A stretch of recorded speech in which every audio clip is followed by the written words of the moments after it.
നമസ്കാരം. ചികിത്സാ രംഗത്തെ പുതിയ വിവരങ്ങളുമായി ആരോഗ്യം ആനന്ദത്തിന്റെ മറ്റൊരു എപ്പിസോഡിലേക്ക് സ്വാഗതം.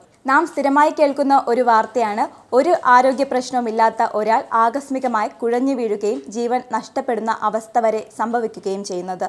ഒരാൾ ആരോഗ്യവാനാണോ, ഹൃദയ സംബന്ധമായ എന്തെങ്കിലും തകരാറുകൾ ഉണ്ടോ എന്ന് വളരെ അനായാസമായ ഒരു പ്രോട്ടോക്കോളിലൂടെ കണ്ടെത്താം. എന്താണ് ആ പ്രോട്ടോക്കോൾ എന്ന് വിവരിക്കുകയാണ് സീനിയർ വാസ്കുലർ സർജനായ ഡോക്ടർ എം ഉണ്ണികൃഷ്ണൻ. നമസ്കാരം, ഞാൻ ഡോക്ടർ ഉണ്ണികൃഷ്ണനാണ്. SUT പട്ടം ഹോസ്പിറ്റലിലെ സീനിയർ വാസ്കുലർ എൻഡോവാസ്കുലർ സർജൻ കൂടിയാണ്. ഞാൻ 35 വർഷത്തോളം പ്രസിദ്ധമായ ശ്രീചിത്ര ഇൻസ്റ്റിറ്റ്യൂട്ടിലും അതിനെ തുടർന്ന് അവിടെ നിന്ന് റിട്ടയർ ആയതിനു ശേഷം 5-6 വർഷമായി ഇപ്പോൾ SUT ഹോസ്പിറ്റലിലും ജോലി ചെയ്തു വരുന്നു. ഇന്ന് ഞാൻ പറയാൻ പോകുന്നത്, നമ്മൾ പലപ്പോഴും കേൾക്കുന്നുണ്ട്, പേപ്പറിൽ കേൾക്കുന്നുണ്ട്, TV-യിൽ കേൾക്കുന്നുണ്ട്, ആകസ്മികമായി പെട്ടെന്ന് ഒരു കാരണമില്ലാതെ നിൽക്കുന്ന ആൾക്കാരോ പ്രസംഗിക്കുന്ന ആൾക്കാരോ ജോലി ചെയ്യുന്ന ആൾക്കാരോ പെട്ടെന്ന് കുഴഞ്ഞു വീഴുകയും മരണം സംഭവിക്കുകയും ചെയ്യുന്നത്. ഇത് തീർച്ചയായും പലതരം ഹൃദയ ആഘാതം കൊണ്ടും പ്രധാന ധമനിയുടെ പെട്ടെന്നുള്ള ക്രാക്കിങ്ങോ പൊട്ടലോ ഒന്ന് നമ്മൾ കൂടുതൽ രക്തസ്രാവം ഇൻറ്റേർണലായിട്ടുള്ളത് കൊണ്ടാവാം. പക്ഷെ അതിൽ ഒരു 80% ഹാർട്ട് അറ്റാക്ക് എന്ന് നമ്മൾ പറയുന്ന കൊറോണറി ആർട്ടറി ഡിസീസ് കൊണ്ടുമാണ്. ഇതിനായിട്ട് നമ്മൾ പല ടെസ്റ്റുകളും ചെയ്യുന്നുണ്ട്.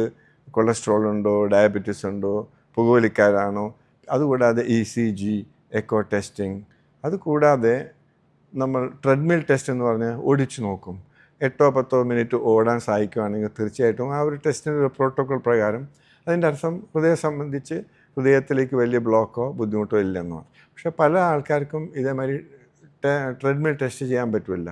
അപ്പോൾ അതുകൊണ്ട് നമ്മൾക്ക് ഈ ഹൃദയത്തിൻ്റെ നേരിട്ടുള്ള ആൻജിയോഗ്രാമോ ഈ ട്രെഡ്മിൽ ടെസ്റ്റോ ചെയ്യാതെ നമുക്ക് സിമ്പിളായിട്ടുള്ള വിഷമമില്ലാത്ത ടെസ്റ്റുകൾ കൊണ്ട് ഒരു സബ്ജക്റ്റിന്, ആൾ ശരിക്കും രോഗിയായിട്ടില്ല, സബ്ജക്റ്റിന് വെൽനെസ് ക്ലിനിക് എന്ന് പറഞ്ഞൊരു നമ്മളുടെ ഒരു പ്രോട്ടോക്കോളിലൂടെ കഴുത്തിലേക്ക് പോകുന്ന രക്തോട്ടത്തിൻ്റെയും രക്തക്കുഴലിൻ്റെയും അതിൻ്റെ ഭിത്തിയുടെ ഡയമെൻഷൻ വെച്ചും പിന്നെ കയ്യിലെയും കാലിലേക്കും പോകുന്ന ശുദ്ധരക്തക്കുഴലിൻ്റെ പ്രപ്പോർഷൻ അനുസരിച്ച് നമുക്ക് ഹൃദയ സംബന്ധമായി എന്തോ ഈ ലൈഫ് സ്റ്റൈൽ ഡിസീസ്, അതായത് കൊളസ്ട്രോൾ, ഫാറ്റ് വന്ന് ശുദ്ധരക്തക്കുഴൽ തടസ്സം പറ്റുന്ന മാതിരി എന്തെങ്കിലും ഉണ്ടോ എന്ന് അറിയാനുള്ള ഒരു പ്രോട്ടോക്കോൾ ഞങ്ങൾ തുടങ്ങിയിട്ടുണ്ട്.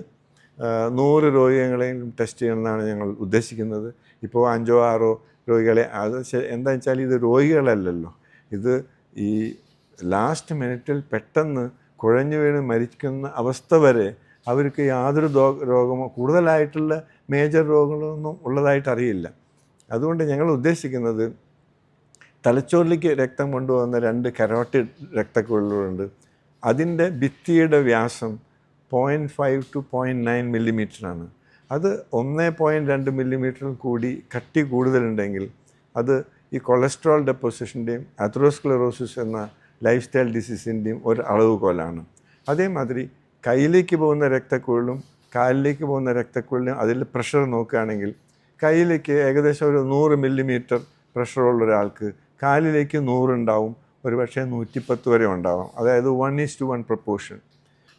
ഈ പ്രപ്പോർഷൻ 0.4, അതായത് 40% അതിലും കുറവാകുമ്പോഴാണ് അവർക്ക് കാലിലേക്കുള്ള രക്തസ്രാവം കണ്ടമാനം കുറയുകയും അവർക്ക് തീരെ നടക്കാൻ പറ്റാത്ത അവസ്ഥ വരികയായിരിക്കും. വെറുതെ ഇരിക്കുമ്പോൾ വേദന വരികയായിരിക്കും, കാലിൽ പുണ്ണ് വരിക, നിറവ്യത്യാസം വരിക, കാലിന് നഷ്ടപ്പെടാനൊരവസ്ഥ വരുന്നത് 0.4, അതായത് 40% കാലിലേക്ക് രക്തോട്ടം കയ്യിനെ അപേക്ഷിച്ച് പോകുമ്പോഴാണ്. ഇതിൻ്റെ ഇടയ്ക്ക് ഒരു ഏരിയയിൽ ഒരു 0.5 to 0.8 ഒന്നും സിംറ്റംസോ ഒന്നും ഉണ്ടാവില്ല.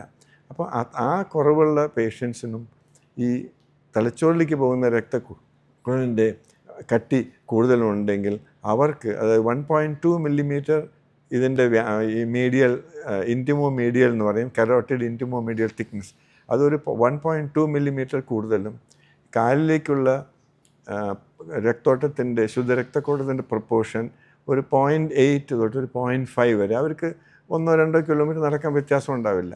ഇത് രണ്ടും കൂടി സങ്കോചിപ്പിച്ച് ഹൃദയധമനിയിലേക്കുള്ള രക്തോട്ടം തടസ്സം ഉണ്ടാവാൻ സാധ്യതയുണ്ടെന്ന് കണ്ടുപിടിക്കാനുള്ള പ്രോട്ടോക്കോളാണ് ഞങ്ങളിവിടെ തുടങ്ങിയിരിക്കുന്നത്. ഇതിന് ലിറ്ററേച്ചറോ ഇതിനു മുമ്പ് ഒരു പബ്ലിഷ് ചെയ്തൊരു ഡാറ്റയില്ല. ആസ് എ വാസ്കുലർ സർജൻ എനിക്ക് നമ്മൾ സ്ഥിരമായി പേപ്പറിൽ വായിക്കുകയും പെട്ടെന്ന് നോർമലായിട്ടുള്ള ഒരു 60 വയസ്സുകാരൻ പെട്ടെന്ന് കുഴഞ്ഞു കഴിയുമ്പോൾ നമുക്ക് ഏതെങ്കിലും തരത്തിൽ ഇതിനൊരു വെൽനസ് ക്ലിനിക്, പ്രിവെൻറ്റീവ് ക്ലിനിക്കോടെ ഹോസ്പിറ്റലുകളിൽ, പ്രത്യേകിച്ച് SUT പട്ടം ഹോസ്പിറ്റൽ കണ്ടുപിടിക്കാനായിട്ട് ഒരു റേഷ്യോ ഉണ്ടാക്കാൻ പറ്റുമെന്നുള്ള പ്രയത്നത്തിലാണ് ഞാൻ. നന്ദി, നമസ്കാരം. എന്താണ് ഗില്ലൻ ബാരി സിൻഡ്രോം? എന്തൊക്കെയാണ് രോഗലക്ഷണങ്ങൾ? നാം കരുതുന്നത് പോലെ അത്ര നിസ്സാരമല്ല ഈ രോഗം. കൂടുതൽ അറിയാം ഗില്ലൻ ബാരി സിൻഡ്രോമിനെ പറ്റി. തിരുവനന്തപുരം SUT ഹോസ്പിറ്റലിലെ ന്യൂറോളജിസ്റ്റ് ഡോക്ടർ സുശാന്ത് MJ വിവരിക്കുന്നു. നമസ്കാരം, ഞാൻ doctor Sushant, consultant neurologist SUT hospital Pattom. ഞാനിന്ന് സംസാരിക്കാൻ പോകുന്ന വളരെ അപൂർവമായി കാണപ്പെടുന്ന ഒരു ന്യൂറോളജിക്കൽ ഡിസോർഡറായ ഗില്ലൻ ബാരെ സിൻഡ്രോമിനെ പറ്റിയാണ്. ഇത് സാധാരണയായി നമ്മുടെ ശരീരത്തിൻ്റെ ഇമ്മ്യൂണിറ്റിയിൽ ഉണ്ടാകുന്ന ഒരു അപാകത മൂലമാണ് ഈ രോഗം ഉണ്ടാകുന്നത്. ഏതെങ്കിലും ഒരു വൈറൽ ഇൻഫെക്ഷനോ ബാക്ടീരിയൽ ഇൻഫെക്ഷനോ, നമ്മുടെ ലങ്സിനെ ബാധിക്കുന്ന റെസ്പിറേറ്ററി ഇൻഫെക്ഷനോ അല്ലെങ്കിൽ കുടലിനെ ബാധിക്കുന്ന എന്തെങ്കിലും ഗ്യാസ്ട്രോ ഇൻറ്റെസ്റ്റൈനൽ ഇൻഫെക്ഷനോ വരുന്നതിന് ശേഷമാണ് ഈ ഒരു അസുഖം കാണപ്പെടുന്നത്. സാധാരണയായി ഏതെങ്കിലും ഒരു ഇൻഫെക്ഷൻ വന്നു കഴിഞ്ഞാൽ നമ്മുടെ ബോഡിയിൽ ആ ബാക്ടീരിയയ്ക്കോ വൈറസിനോ എതിരായിട്ട് ആൻറ്റിബോഡീസ് ഉൽപ്പാദിക്കപ്പെടും. അപ്പോൾ ഈ ആൻറ്റിബോഡീസിൻ്റെ പ്രധാന ഫംഗ്ഷൻ എന്ന് പറഞ്ഞാൽ ആ ബാക്ടീരിയ അല്ലെങ്കിൽ വൈറസിനെ നശിപ്പിക്കുക എന്നുള്ളതാണ്. എന്നാൽ ഈ ഗില്ലൻ ബാരെ സിൻഡ്രോമിൽ ഈ ആൻറ്റിബോഡീസ് അമിതമായി ഉൽപ്പാദിപ്പിക്കപ്പെടുകയും തൽക്ഷണം അത് നമ്മുടെ ശരീരത്തിൽ തന്നെ ഞരമ്പുകളെ നശിപ്പിക്കുന്ന ഒരവസ്ഥയിലേക്ക് എത്തിച്ചേരുകയും ചെയ്യും. ഇതാണ് ഗില്ലൻ ബാരെ സിൻഡ്രോം വരാനുള്ള കാരണം. രോഗലക്ഷണങ്ങളെന്ന് പറഞ്ഞത് മിക്കവാറും ഒരു ഇൻഫെക്ഷൻ, ഒരു റെസ്പിറേറ്ററി ഇൻഫെക്ഷനോ അല്ലെങ്കിൽ ഒരു വയറിളക്കം പോലുള്ള രോഗമോ വന്ന് ഒരാഴ്ചയോ 2 ആഴ്ചയോ കഴിഞ്ഞാണ് രോഗലക്ഷണങ്ങൾ കണ്ടു തുടങ്ങുന്നത്. പ്രധാനമായും കാലുകളിലെ ബലക്കുറവ്, നടക്കാനുള്ള ബുദ്ധിമുട്ടാണ് ആദ്യം കണ്ടു തുടങ്ങുന്നത്. ഇപ്പോൾ തുടക്കത്തിൽ ഇത് ചികിത്സിച്ചില്ല എന്നുണ്ടെങ്കിൽ ഈ ബലക്കുറവ് കാലിൽ നിന്ന് മേൽപോട്ട് കയറി വരികയും തീരെ രോഗിക്ക് എഴുന്നേൽക്കാൻ പറ്റാത്തൊരവസ്ഥ വരികയും ചെയ്യുന്നു. കാലുകൾ പൂർണ്ണമായും ബാധിച്ചതിന് ശേഷം പിന്നീട് ഇത് കൈയുടെ ബലക്കുറവായി വരുന്നു. കൈയുടെ ബലക്കുറവ് കഴിഞ്ഞിട്ട് പിന്നീട് ഇത് കഴുത്തിനെ ബാധിക്കുന്നു. കഴുത്തിനെ ബാധിക്കുന്ന സമയത്ത് ആഹാരം കഴിക്കാനുള്ള ബുദ്ധിമുട്ട്, അതുപോലെ ശ്വാസത്തിനുള്ള മസിൽസിനെ ബാധിക്കുകയാണെങ്കിൽ ശ്വാസം എടുക്കാനുള്ള ബുദ്ധിമുട്ട്, പേഷ്യൻറ്റിന് ഒരു വെന്റിലേറ്റർ സഹായത്തോടെ മാത്രമേ ശ്വാസം എടുക്കാൻ പറ്റുകയുള്ളൂ. ഈ ശ്വാസത്തിനുള്ള മസിലുകളെ ബാധിക്കുന്നത് മരണത്തിന് കാരണമാവുകയും ചെയ്യുന്നു. അപ്പോൾ ഇത് ഡയഗ്നോസ് ചെയ്യുക എന്ന് പറഞ്ഞാൽ പ്രധാനമായിട്ടും നമ്മുടെ രോഗലക്ഷണങ്ങൾ വെച്ചാണ്. ഇതുപോലെ എന്തെങ്കിലും ഒരു ചെറിയ വൈറൽ ഇൻഫെക്ഷൻ വന്നതിന് ശേഷം ബലക്കുറവ് തോന്നുകയാണെന്നുണ്ടെങ്കിൽ അത് ഗില്ലൻ ബാരെ സിൻഡ്രോം ആണോ എന്നുള്ളത് നമ്മൾ സംശയിക്കണം. പിന്നീട് ഡയഗ്നോസിന് വേണ്ടി ചെയ്യുന്നത് നമ്മൾ നെർവ് കണ്ടക്ഷൻ സ്റ്റഡി, ഞരമ്പുകളുടെ ടെസ്റ്റ്, അതോടൊപ്പം തന്നെ CSF, നട്ടലിൽ നിന്ന് തലച്ചോറിലെ വെള്ളം കുത്തിയെടുത്ത് പരിശോധിച്ച് അതിൽ പ്രോട്ടീൻ്റെ അളവ് കൂടുതലാണോ എന്ന് നോക്കുക. ഇതാണ് ഡയഗ്നോസിന് വേണ്ടിയിട്ട് നമ്മൾ ചെയ്യുന്നത്. ഇതിൻ്റെ ചികിത്സയെപ്പറ്റി പറയുകയാണെങ്കിൽ പ്രധാനമായിട്ടും 2 വിധത്തിലാണ്. ഒന്ന് IV ഇമ്മ്യൂണോഗ്ലോബുലിൻ എന്ന് പറയുന്ന മെഡിസിൻ. ഇത് ആ ശരീരത്തിലെ ആൻറ്റിബോഡീസിനെ നശിപ്പിക്കുന്നതിന് വേണ്ടി സഹായിക്കുന്നു. രണ്ടാമതായിട്ട് നമ്മുടെ ശരീരത്തിലെ ബ്ലഡിലെ പ്ലാസ്മയിലാണ് ഈ ആൻറ്റിബോഡീസ് ഉള്ളത്. അപ്പോൾ ഡയാലിസിസ് പോലുള്ള ഒരു പ്രക്രിയ, പ്ലാസ്മഫെറിസിസ് എന്ന് പറയും, അത് ചെയ്തിട്ട് നമ്മുടെ ശരീരത്തിലെ പ്ലാസ്മ എടുത്ത് കളഞ്ഞിട്ട് പുതിയ വെരിയിൽ നിന്നുള്ള പ്ലാസ്മയോ അല്ലെങ്കിൽ ആൽബുമിനോ ശരീരത്തിലേക്ക് കൊടുക്കുന്നു. അങ്ങനെ ഈ ആൻറ്റിബോഡീസിനെ മൊത്തം ശരീരത്തിൽ നിന്ന് മാറ്റുകയാണ് ചെയ്യുന്നത്. അപ്പോൾ തുടക്കത്തിൽ തന്നെ ഈ ഒരു ചികിത്സ തുടങ്ങിക്കഴിഞ്ഞാൽ ഈ രോഗാവസ്ഥ പൂർണ്ണമായും ഭേദമാക്കാൻ സാധിക്കും. ഇല്ലയെന്നുണ്ടെങ്കിൽ നമുക്ക് ചിലപ്പോൾ ശ്വാസകോശത്തേക്ക് ബാധിക്കുകയാണെങ്കിൽ വെന്റിലേറ്റർ സഹായത്തോടെ ആയിരിക്കും ഫർദർ ചികിത്സ ചെയ്യേണ്ടി വരുന്നത്. അപ്പോൾ ഇതിലേറ്റവും പ്രധാനം രോഗലക്ഷണങ്ങൾ കണ്ടു തുടങ്ങുമ്പോഴേ തന്നെ ഗില്ലൻ ബാരെ സിൻഡ്രോം ആണോ എന്നുള്ളത് ഡയഗ്നോസ് ചെയ്യുക എന്നുള്ളതാണ്. നിങ്ങളുടെ ആരോഗ്യം ഉറപ്പുവരുത്തേണ്ടത് നിങ്ങൾ തന്നെയാണ്. ആരോഗ്യരംഗത്തെ കൂടുതൽ വിശേഷങ്ങളുമായി വീണ്ടും കാണാം അടുത്തയാഴ്ച ഇതേ സമയം. ആരോഗ്യം ആനന്ദം.